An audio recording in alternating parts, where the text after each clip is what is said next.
Eu fiz minha lista dos 26 convocados e te falo, tem umas escolhas que algumas pessoas não vão gostar, mas eu pensei em equilíbrio, modelo de jogo, momento e vários outros critérios muito relevantes e tenho muita convicção que essa seria a lista mais próxima possível do ideal para o Brasil tentar buscar o Hexa.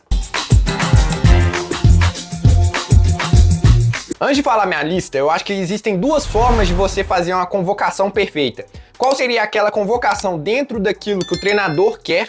Ou seja, 9 defensores, vai jogar mesmo no 4-2-4, dentro de você encaixar os melhores nomes dentro do estilo de jogo do Ancelotti e a convocação que é os seus 26 jogadores. E esse vídeo é para falar sobre os meus 26 jogadores. Se eu fosse o técnico da seleção, quais seriam os 26 nomes que eu levaria? E aí, eu acho muito fácil a gente falar sem se colocar no lugar do técnico.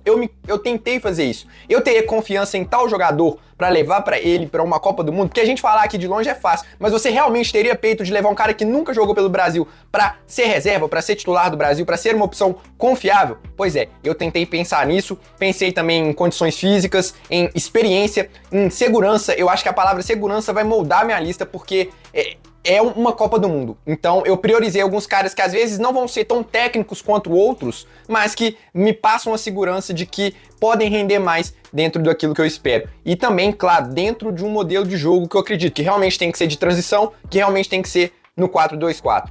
Dito isso, feitas as explicações, vamos à minha polêmica lista, que eu tenho certeza que algumas pessoas vão discordar de muita coisa, mas cara, eu vou argumentar, então escuta até o final, porque muitas vezes uma posição tá ligada com a outra, e aí depois fica à vontade para discordar. Vamos lá. Goleiros. Meus convocados seriam Alisson do Liverpool, Fábio do Fluminense e Everson do Atlético Mineiro. Muito difícil, tá? Muito, mas uma convicção que eu tenho: o Ederson não deveria estar na lista dos 3 convocados. Isso pra mim é um fato. E muita gente coloca o Ederson por falta de desconhecimento. Eu vi e revi várias vezes os momentos do Ederson no Fenerbahçe desde que ele chegou lá. Por mais que em algum jogo ou outro ele faça uma defesa muito boa e seja muito bom com os pés, tem a questão da experiência. Hoje eu acho que é o único argumento que você tem para levar o Ederson: experiência. Experiência de uma Premier League, de Champions League, mas é muito mais histórico do que momento. E para goleiro, eu acho que é uma posição que você tem que ter confiança. Então, eu priorizei aqui 2 caras que podem não ter a explosão e uma agilidade, o reflexo de um Bento, de um Hugo Souza, de um Carlos Miguel, de um Gabriel Brazão, mas que são os caras que eu menos vejo falhar. E eu acho que para goleiro, para ser reserva, eu preciso de alguém para olhar e falar assim: pode colocar. Ele pode não fazer uma defesa espetacular, mas dificilmente ele vai falhar em alguma jogada. E, cara, você vai falar assim: pô, o Fábio nunca jogou pela seleção, o Everson também não. Mas são caras tão experientes, tão vencedores e que vivem um momento tão bom que, por mais que eles nunca tenham vestido a camisa da seleção, não me fazem ficar com o pé atrás em nenhum deles. Porque até, por exemplo, o Bento e o Hugo Souza, que seriam outras opções, jogaram 2, 3, 4 amistosos com a camisa da seleção. Não acho que é muito mais difícil, é muito mais fácil eles sentirem o peso da camisa do que o Fábio e o Everson. E só argumentar um pouquinho em relação aos dois, eu sei que muita gente é a favor, que acompanha aqui o canal, mas muita gente deve ser contra também. O Everson, ele é muito subestimado, é um goleiro que viveu pouquíssimas más fases desde 2021, é completo, tem reflexo, sai bem na bola aérea, tem um 1 contra 1 excelente, um reflexo absurdo, cobra pênalti, vai bem nas cobranças de pênalti, assim como o Fábio. O Everson ainda tem uma qualidade a mais, que é o jogo com os pés, é um dos melhores do Brasil nesse quesito. E o Fábio, pela experiência, pelo Mundial que fez no ano passado contra grandes times, pela boa fase que manteve há muito tempo, falhou num jogo contra o Flamengo. Pô, todos esses goleiros aqui, inclusive o Alisson, você vai achar falhas nessa temporada. Nenhum goleiro brasileiro ficou sem falha nessa temporada. Então, eu acho que o critério aqui tem que ser quem falhou menos e quem te entrega mais há mais tempo, ou seja, regularidade. Muita gente fala do Carlos Miguel, por exemplo, mas há quanto tempo ele pega bem? Eu acho que isso também pesa. O Brazão é muito jovem, eu acho que ele é às vezes meio espalhafatoso, que acaba valorizando ele demais. Hugo Souza também seria um nome válido, tá? Eu fiquei muito na dúvida entre o Everson e o Hugo Souza, mas eu ainda acho que o Everson passa mais segurança. O Hugo Souza também é uma opção, ao meu ver, super válida, tirando os 3 aqui, eu acho que ele é a melhor opção possível, pela experiência também, por ser um goleiro que faz muitas defesas difíceis mesmo, melhorou muito a questão de falha. Acho que o Hugo Souza é um nome válido para se pensar. Bento, vinha até fazendo uma temporada boa, mas não pode falhar em uma final, não é uma final, né, mas um jogo tão decisivo no último segundo, isso tira totalmente a segurança. Eu já tinha um pé atrás, não foi por essa falha que eu tirei ele da lista, mas eu acho que no resumo de tudo, ele se mostrou muito mais inseguro, inclusive em jogos da seleção, apesar de lá no começo com o Dorival ele ter ido bem, depois eu já achei que ele não foi tão bem, o próprio Hugo também não foi tão bem com a camisa da seleção brasileira, por isso os meus escolhidos seriam Fábio, Alisson e Everson. Na zaga, eu iria, aqui pra mim foi o setor mais fácil, tá? Zagueiros, Bremer da Juventus, Marquinhos do PSG, Gabriel Magalhães do Arsenal e Thiago Silva do Porto. Bremer, Marquinhos e Gabriel Magalhães, pra mim não tem nenhuma discussão, mas assim, nenhuma. Pra mim não pode faltar um dos três, inclusive Bremer é muito subestimado aqui no Brasil, mas é um dos melhores zagueiros do futebol europeu há muito tempo. Gabriel Magalhães dispensa comentários, se não for o melhor zagueiro do mundo, ou que faz a melhor temporada, né, nesse ano, tá ali entre o top 3 no mínimo. E o Marquinhos, o líder, a experiência, finalista da Champions de novo, traz uma segurança absurda para o sistema defensivo do Brasil. O quarto nome, você pode até discordar do Thiago Silva, eu entendo, não acho que é uma unanimidade, e alguns nomes que eu pensei aqui não foram muitos também, tá? Porque o Fabrício Bruno eu não confio tanto assim, nem acho ele um zagueiro a nível de seleção brasileira. Léo Ortiz, excelente saída de bola, mas teve uma queda de desempenho. Cara, sobram Murilo e Léo Pereira. Murilo, alguns problemas físicos, não está 100%, mas eu acho que se fosse pra Copa, se fosse um cara realmente unanimidade, eu acho que ele poderia sim ser cotado, não, acho que parece que esse problema físico que ele tem não é tão grave assim. O Murilo, pra mim, seria o candidato a essa quarta vaga aqui pela velocidade, por ser um zagueiro vivendo uma boa fase há muito tempo no Nottingham Forest, boa saída de bola, é rápido, assim como o Léo Pereira, mas acho que o Murilo tá um pouco à frente pela questão de ser uma liga bem mais difícil, né, de ser um cenário mais difícil de enfrentamento. O Léo Pereira não acho absurdo, tá, você querer ter um quarto zagueiro ali canhoto e tal, mas acho o Thiago Silva pela experiência, pela liderança, um quarto zagueiro que dificilmente vai entrar em campo, cá entre nós, né, muito difícil que isso aconteça em uma Copa do Mundo, e mesmo que entre, eu tenho total convicção que o Thiago Silva entregaria aquilo que a gente espera para um reserva. Acho que sim, ele está acima dos outros, apesar de não ser titular absoluto do Porto. Quando jogou, foi bem. No Fluminense ano passado, enfrentando também grandes times no Mundial, foi bem. Então eu ainda apostaria na experiência, na liderança, pensando no grupo, pensando num todo, para ter o Thiago Silva nesse grupo. Antes de eu falar as laterais, independentemente se você concorda com a minha escolha ou não, deixa o like aí que ajuda esse vídeo a chegar para mais pessoas. E aí a gente amplia o debate, criando uma comunidade muito legal aqui nos comentários, a galera discorda, comenta, explica, argumenta, enfim. É muito importante. E se você é novo por aqui, tá gostando do conteúdo, tá a fim de ficar ligado por tudo que vai acontecer com a seleção brasileira aí nos próximos meses, mês de Copa do Mundo, se inscreva. Não esqueça também de hypar o vídeo, que ajuda muito esse conteúdo também a chegar a mais pessoas. Laterais: Danilo do Flamengo, Ibanhas do Al-Ahly, Wesley da Roma e Douglas Santos do Zenit. Calma. Aqui foi muito difícil, cara. Eu acho que é o setor que eu tive mais dificuldade. Toda hora eu mudava os nomes. Eu ficava assim, pô, não, mas tá errado, esse aqui, cara, aqui não convence, não, mas esse aqui é muito comum, pô, mas esse aqui tá errado. Primeiro vamos explicar, não são 3 laterais direitos, tá? Na minha concepção de jogo, o Wesley seria lateral esquerdo.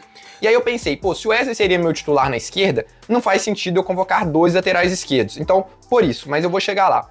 Na direita, pô, Danilo. Eu sei que é muito criticável a escolha do Danilo, tá? Apesar do Ancelotti gostar, eu também tenho minhas críticas, principalmente como um quinto elemento ali da defesa, mas não tem outro. Não tem outro. Simplesmente por isso, porque não tem outro. Eu preciso de um lateral direito que saiba defender. E por mais que o Danilo esteja longe do auge dele, isso eu acredito que ele ainda saiba fazer, atuando ali como um terceiro zagueiro pela direita, assim como seria o caso do Ibanhas. São nomes que me agradam? Não. Talvez o Wanderson, do Mônaco, seria uma opção melhor? Sim, mas ele tá machucado, infelizmente por questões físicas, eu não considerei ele para essa vaga aqui. Dodô, acho que muito subestimado, parece que não entrou nem na pré-lista. Injustiçado, tá? Injustiçado, acho que deveria receber mais oportunidades, mas eu não teria confiança nele numa Copa do Mundo. Vitinho, pode ser, acho um bom nome, acho pouco citado também, mas, de novo, eu priorizaria a defesa, um cara mais alto, mais forte, com experiência. É o ideal? Longe de ser o ideal. Longe de ser o ideal, mas é o que tem pra hoje. Assim como o Ibanhas, que é o substituto, entre aspas, do Éder Militão, porque é um zagueiro que é rápido, é forte, tem uma boa saída de bola, acho que pode fazer muito bem o papel por ali, inclusive seria o meu titular na posição. Mas vamos supor, Samuel, que o Wesley é lateral direito. Quais seriam os seus 2 laterais esquerdos? Eu, de verdade, eu não sei. Por que eu escolhi o Douglas Santos pra fazer a composição aqui com o Wesley? Ou eu não consigo levar, já que eu tô levando um lateral inexperiente, entre aspas, e que nem sequer é da posição, eu levaria o feijão com arroz ali do Douglas Santos, tá? Eu iria na aposta mais segura de ter um cara que, por mais que seja burocrático, sabe fazer o feijão com arroz, sabe me entregar ali, vai me entregar o que eu preciso, sabe? Cumprir bem o papel, defender bem, vai ser aquele cara nota 5,5 que ninguém vai falar dele depois do jogo, mas também que não vai comprometer. Poderia ser outro?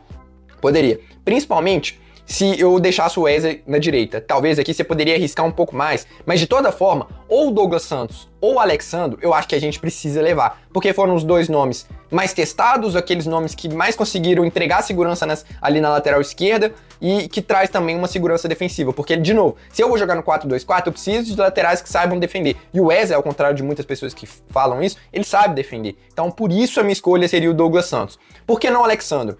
O Alexandro, acho absurdo? Não acho, mas ele não me passa nenhuma segurança. Esse ano eu acho que fisicamente ele tá mal, ele não consegue ter uma sequência grande de jogos pra revezar ali com o Douglas Santos, pode até ser, eu não acho absurda a convocação dele, porque realmente pela experiência, por ser um cara muito de perfil defensivo também, mas mesmo defensivamente ele não me passa segurança de que enfrentando um ponta direita velocista, um cara driblador, ele conseguiria segurar. Dito isso, se não fosse o Douglas Santos, poderia ser o Kaique? Poderia, cara.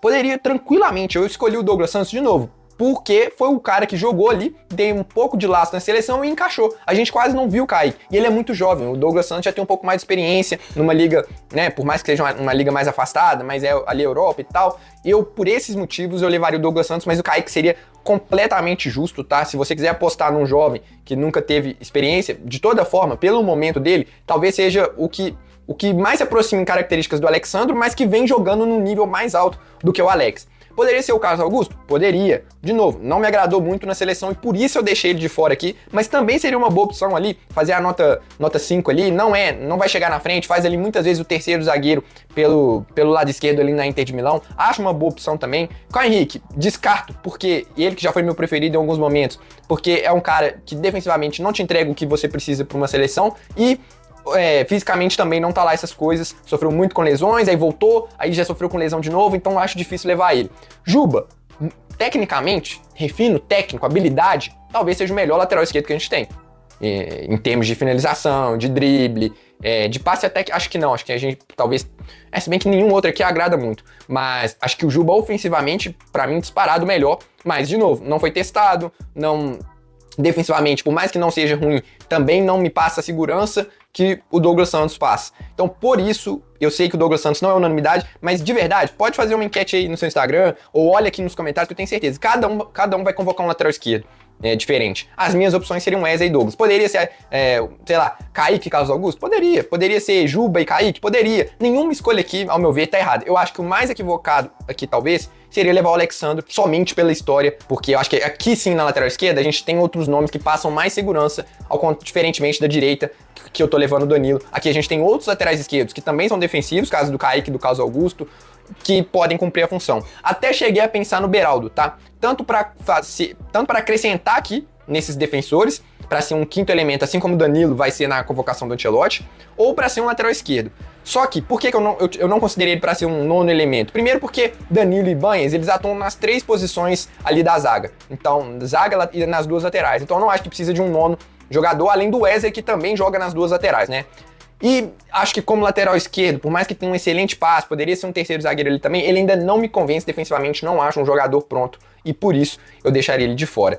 Muito difícil, tá? Confesso aqui, lateral esquerda, sem convicção nenhuma em Wesley e Douglas Santos, mas eu acho que é o que mais faz sentido mesmo para o modelo de jogo que eu gostaria de ver na seleção. Vamos para os meio-campistas. Casemiro do Manchester United, Andrei do Chelsea, Bruno Guimarães do Newcastle, Danilo do Botafogo, Ederson da Atalanta e Paquetá do Flamengo. E eu já sei também que o nome mais contestado é o do Paquetá. Calma que eu vou chegar lá para explicar ele. Casemiro e Bruno é poupa-tempo, né? E até pelo que vem jogando o Danilo do Botafogo, né, deixando claro, eu acho que também é poupa-tempo, né? Acho que 99% das listas que eu vi, ninguém tirou o Danilo, porque a intensidade que ele entregou na seleção, o nível, chegou jogando bem, fazendo gol todo o jogo no Botafogo. Cara, não tem como você não convocar um cara que tá voando, Copa do Mundo é muito curta, por mais que ele não tenha uma experiência tão grande, cara que tá atropelando toda a concorrência aí, não tem jeito de você deixar de fora. Então, sobram 3 vagas. Ederson, eu tenho muita convicção, tá? Não tiraria de forma nenhuma, não tive dúvida nenhuma em colocar esse cara, porque, primeiro, o modelo de transição é perfeito para ele, é um cara muito subestimado, disputou a Copa América pela seleção, tá acostumado com jogo grande de Champions League, então questão de experiência não é um problema, e tecnicamente, eu acho que ele é um segundo volante muito completo e com características completamente diferentes do Danilo. O Danilo é muito mais de chegada à frente, pode ser um primeiro volante, já foi, eu sei disso, mas o Ederson, além de também ser poder ser um primeiro volante, acho que ele tem mais pegada, mais força, mais intensidade do que o Danilo. E eu acho que você precisa ter um cara desse no seu meio de campo, tá? Por isso a escolha do Ederson. Refinado tecnicamente, sabe? Domínio, finalização de fora da área, drible, é um box-to-box, consegue te entregar a mesma intensidade defensivamente e ofensivamente. Sei que é um nome pouquíssimo falado, não tô tentando inventar moda aqui, mas eu realmente tenho convicção de que o Ederson seria um excelente nome aqui. Na reserva do Casemiro, eu fiquei muito na dúvida, realmente, entre o Andrei e o Fabinho. Só que aí eu pensei para um lado o seguinte, se o Casemiro não joga, tem dois pontos aqui, tá? E eu acho que tá super ok levar o Fabinho ou o Andrei. Por que a minha escolha foi no Andrei?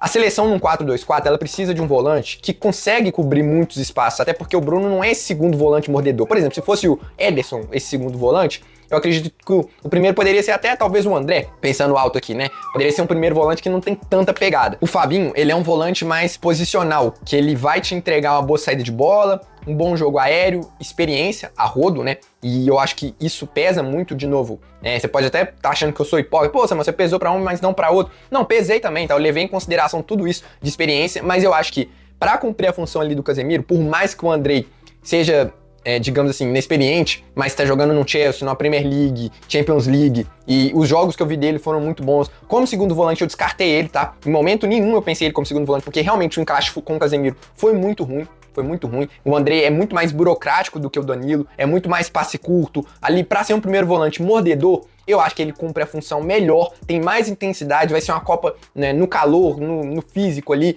que vai pesar muito. Então, eu acredito que o Andrei cumpriria melhor essa função de ser aquele cara mais mordedor. O desarme dele é muito bom, o jogo aéreo dele é muito bom. Ele cumpre muito bem esse papel de ser o primeiro volante. Então, eu acho que ele traz mais fôlego para a seleção brasileira do que o Fabinho.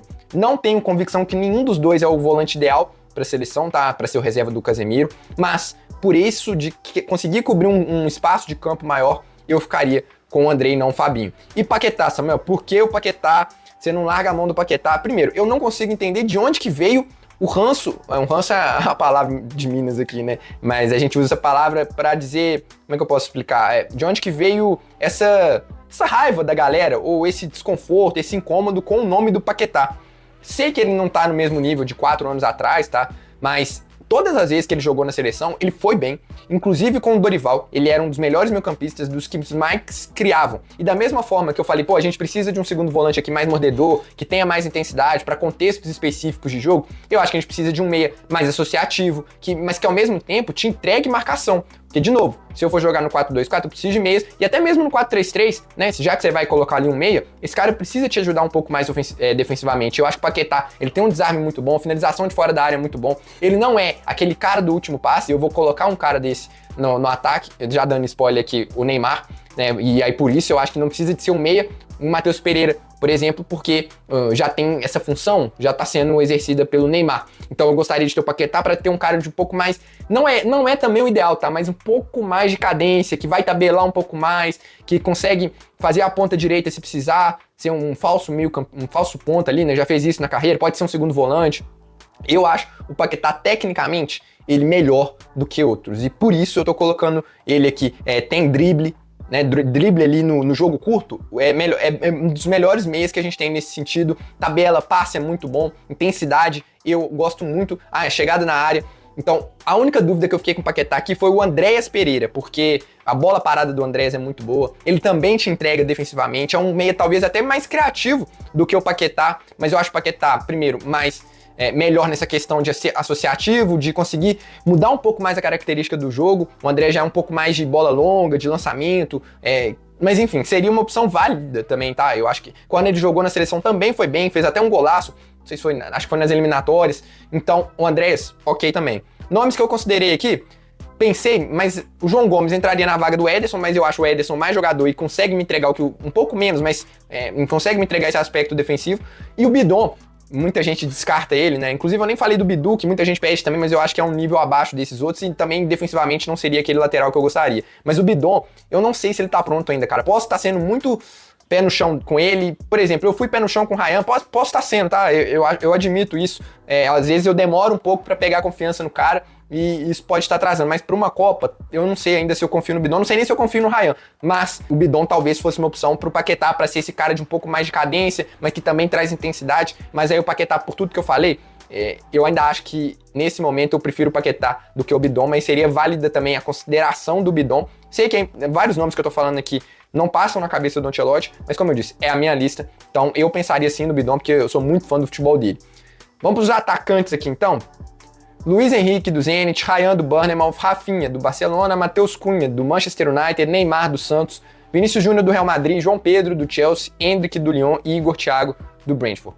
Não tiraria de jeito nenhum, discordo de qualquer lista que não tenha Luiz Henrique, Rafinha, Matheus Cunha, Vinícius Júnior e Endrick. Esses 5 aqui, né? Não dá pra tirar, cara. Eu vou até economizar saliva aqui, espero que vocês entendam, porque talvez falar um pouquinho do Endrick, mas eu acho que a galera já entendeu o quanto é especial esse cara, principalmente quem me acompanha aqui, eu falo dele semanalmente, toda vez ele faz um negócio diferente, é um cara muito diferente, muito especial, e não pode ficar de fora de uma lista para a Copa do Mundo de jeito nenhum. A discussão não é nem se ele deveria estar na lista, é sim se ele deveria ser titular ou não. Dito isso, vamos para os outros nomes. Igor Thiago. Por que o Igor? Primeiro porque a gente precisa de um centroavante mais físico. Eu até fiz uma lista sem ele, tá? Cheguei a fazer uma, mas realmente, cara, transição num jogo tão físico e o modelo de jogo que o Brasil vai ter e que eu gostaria que tivesse se encaixa perfeitamente com o do Igor Thiago e que tá vivendo uma fase absurda. Pode ser que daqui 4 anos o cara não esteja jogando nada, porque tecnicamente ele é um pouco mais limitado, mas é um cara que tá fazendo gol, que tem excelente posicionamento, que tem um último toque ali, um acerto de chances. Tem uma frase certa, como é que fala? Ele aproveita muito bem as chances que ele tem, né? Você vai lá olhar os expected goals deles, eu acho que ele até supera esses expected goals dele. Muito gol de pênalti, muito gol debaixo da trave, beleza, mas isso não diminui para o mérito dele de estar ali debaixo da trave, de receber, de cobrar o pênalti bem, e nem foram tantos assim, mesmo que tirasse os pênaltis, ele ainda estaria numa posição muito alta na artilharia da Premier League. Entendo quem gostaria de ver o Pedro, mas eu não acho que o Pedro se encaixaria tanto assim no modelo de jogo do Brasil, e sinceramente, hoje eu olhar pro banco, eu tenho mais confiança que o Igor Thiago pode me entregar algo diferente, em termos de fazer um gol, tá? De a bola sobrar ali pra ele conseguir fazer um gol, ou então de explorar o contra-ataque nesse sentido, do que o Pedro. E até por isso que eu falei do Pedro em relação ao modelo de jogo, eu fiquei na dúvida em relação ao João Pedro. E olhando para a temporada, talvez nem faça muito sentido eu ficar na dúvida, porque realmente ele foi um dos melhores jogadores brasileiros na temporada como um todo, tá? Mesmo no Chelsea bagunçado. Por que eu fiquei na dúvida? Primeiro, porque a gente já tem 2 centroavantes e o Endrick, por mais que não seja um centroavante, ele é um 9 mais móvel, assim como o João Pedro, né? Não é bem um centroavantão ali. Eu fiquei na dúvida por isso. Precisava de 3 centroavantes, sendo que os 3 vão ser reservas. Foi muito mais por montagem de grupo e por característica, porque eu acho mais importante você ter a característica do Igor Thiago do que a do João Pedro no grupo. Só que pensando em quem poderia entrar na vaga do João Pedro e pensando no que ele fez na temporada, que foi uma parada muito, muito acima da média, tanto é que ele tá na mira do Barcelona, eu não consegui tirar o João Pedro. Eu acho que realmente as chances que ele teve na seleção ele não aproveitou, tá? Foi muito mal. E até porque eu acho que o modelo de jogo do Brasil não favorece em nada o João Pedro, ao contrário do Igor Thiago e do Endrick, que são muito caras de explosão, de condução de bola. O João Pedro já é mais associativo, ele baixa, tabela, recebe uma bola ali na entrada da área, dribla, finaliza. O João Pedro é muito completo, só que ele é muito de um time que gosta de jogar com a posse de bola. Então, por isso, eu fiquei na dúvida em relação ao João Pedro. Mas, assim, não consegui tirar ele, porque se fosse pra tirar ele, seria pra colocar um ponto a mais. Mas a gente já tá levando 4 pontas, né? Sem contar ali o Endrick, que pode fazer a ponta direita, o Matheus Cunha, que pode fazer a ponta esquerda, o Paquetá, que pode ser também esse falso ponta direita. Então, eu não consegui tirar o João Pedro. Quem mais aqui que é questionável? Ryan, minha dúvida foi Ryan ou Martinelli. E aí, como vocês sabem, eu não tenho nenhum amor pelo Martinelli, cara que é reserva no Arsenal, não consegue ter protagonismo. Quando entra, vai bem, é um ótimo reserva pro Arsenal, né? Então eu acho que pra seleção eu prefiro ter um reserva que pode entrar e mudar o jogo do que mais um que vai ali puxar um contra-ataque, que vai ajudar na marcação. Na reserva eu prefiro ter caras que tem uma chance um pouco maior de fazer algo diferente, ainda que o Ryan, por mais que seja inexperiente, ainda esteja numa fase, né, ali de crescimento, e talvez eu esteja até exagerando, e a galera também, mas eu acho que o teto do Ryan e o que ele pode fazer na Copa é bem maior do que o do Martinelli. A dúvida do Ryan também, eu tive uma certa dúvida com o Antony, tá? São características completamente diferentes, isso talvez fosse até positivo, né? Quando você não tivesse... Porque se você trocar o Luiz Henrique pelo Ryan, não vai mudar muito a característica de jogo, apesar do Luiz Henrique ele ser muito mais driblador e o Ryan ser mais, né, de condução de bola, de botar na frente, de força, de finalização. Você é um cara que tem muito mais capacidade de fazer gol do que o do Luiz Henrique. O Antony já é um pouco mais de drible curto, de cruzamento, de drible, né? Um cara mais maduro, que disputou a última Copa. Não acharia nenhum absurdo o Antony entrar no lugar aqui do Ryan. Fiquei na dúvida, de fato, mas eu acho que o Ryan hoje ele tá demonstrando mais capacidade de fazer algo diferente do que o Antony. E em relação ao centroavante, ainda teve um outro nome aqui que eu esqueci de citar, que foi o Igor Jesus, né, que também tá fazendo uma baita temporada pelo Nottingham, mas eu acho que as características dele se parecem muito com a do João Pedro, que também ganha muita bola aérea, que consegue fazer o pivô muito bem. Então eu acho o Igor Jesus um perfil um pouco mais diferente do que do Pedro e do Igor Thiago, e por isso eu não coloquei ele aqui. E o Neymar, o assunto é tão complexo, tem tantos prós e contras, que eu fiz um vídeo só falando sobre o Neymar. Mas tentando resumir um pouco, basicamente é porque eu acredito que ele ainda tem capacidade de entrar em um jogo e decidir. Simplesmente por isso. E também porque com as ausências do Estevão e do Rodrigo, a gente não tá deixando ninguém absurdamente bom de fora. Então eu prefiro botar minhas fichas no Neymar, que pode não fazer diferença, mas também pode, né? Então a gente tá tirando aqui Martinelli, Antony, ou então um meio campista a mais, um defensor a mais. Sinceramente, eu acho que não tá faltando ninguém na minha lista aqui, tá? Pô, nossa, você deixou de fora o fulano de tal, não vai fazer falta pra caramba. Não tem, né? Então eu prefiro apostar minhas fichas no Neymar, mas eu fiz um vídeo somente sobre o Neymar, eu recomendo, tô deixando ele aqui pra você assistir, e também recomendo pra você assistir o vídeo da escalação, porque lá eu explico melhor qual que seria a minha ideia pra esse time aqui, pra essa convocação. Sinceramente, foi muito difícil fazer essa lista, mais do que eu imaginava. A gente, quando se coloca no lugar do treinador e fala assim, pô, se eu tivesse lá na Copa do Mundo, eu teria convicção de convocar esse cara, acho que fica muito mais difícil. Não sou dono da razão, tá? Posso até tá inventando aqui algum nome, você pode pensar isso, mas eu realmente, de acordo com aquilo que eu estudei, de acordo com aquilo que eu penso de futebol, eu acho que isso aqui seria o mais próximo possível do ideal, de forma até mais conservadora, tá? Não apostando em nomes tão diferentes assim, por exemplo, na lateral esquerda, que o Douglas Santos é muito mais um feijão com arroz, ou que poderia ser um lateral um pouco mais técnico, né? No caso do Juba, do Kaique, que tá vivendo uma fase melhor, mas eu prefiro apostar na segurança, assim como no caso do Danilo também. Mas deixa aí nos comentários o que você discorda de mim, tenho certeza que muita gente vai discordar e faz parte. Qual seria a sua convocação? E quando for discordar, coloca argumento, pô, Paquetá, tá, mas por que não Paquetá? Quem você levaria no lugar e por que não Paquetá? Deixa aí nos comentários, eu vou nessa, um abraço e até a próxima.